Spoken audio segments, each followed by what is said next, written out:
ST ડેપોની મોકાની જગ્યાને રાજ્ય સરકારે ડેવલપ કરવાના નામે પીપીપી ધોરણે ખાનગી ડેવલપર્સને સોંપી તો ખરી, પરંતુ પરોક્ષ રીતે આ ખાનગીકરણ કેટલું ખતરનાક અને આ ડેવલપર્સને માત્ર નફાખોરીમાં જ રસ છે તેનું વર્વું ઉદાહરણ વડોદરાના મકરપુરાનું બસ ડેપો બન્યું છે। બસ ડેપોમાં બસની અવરજવર તો ચાલુ છે, પણ ડેપોના પરિસરમાં આવેલી અન્ય સંપત્તિઓને મહાનગરપાલિકાએ સીલ કરી। ડેપોના સંચાલકો મુજબ ડેવલપરે સમયસર મનપાનો વેરો ન ભરતા તેને સીલ કરી દેવામાં આવ્યું છે। મકરપુરા વડોદરાનો મહત્વનો વિસ્તાર છે અને અહીં જમીન સ્ક્વેર ફીટના ભાવે વેચાય છે, ત્યારે બસ સ્ટેશન ડેવલપ કરવાને બહાને ડેવલપર દુકાનો અને ઓફિસ બનાવી મલાઈ ખાઈ ગયા હોય અને તકલીફ મુસાફરોને ભોગવવાનો વારો આપ્યો હોવાની માહિતી પણ સામે આવી।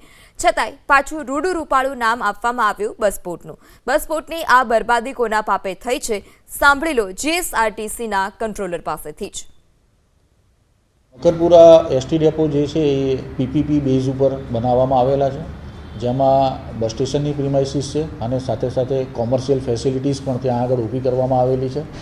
જે પીપીપી બેઝ હોવાના કારણે જે કોમર્શિયલ ફેસિલિટીઝ છે તે પ્રાઇવેટ પાર્ટી દ્વારા ઊભી કરેલી છે અને જે કોમર્શિયલ ફેસિલિટીઝ છે તેનું મ્યુનિસિપલ ટેક્સનું જે બિલ છે તે બાકી હતું, જેના કારણે વડોદરા મ્યુનિસિપલ કોર્પોરેશન દ્વારા મકરપુરા બસ સ્ટેશન ખાતે કંટ્રોલ કેબિન ઉપર તેઓએ નોટિસ આપેલી હતી અને ટૂંક સમયમાં અમે અમારી હેડ ઓફિસ વાત કરેલી છે અને જે બિલ્ડર છે તેઓ દ્વારા આની ભરપાઈ કરવા માટેની કાર્યવાહી કરવામાં આવશે।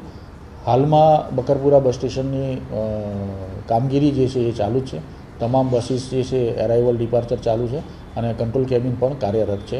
આથી મુસાફર જનતાને કોઈપણ પ્રકારની હાલાકી પડવા પામેલ નથી।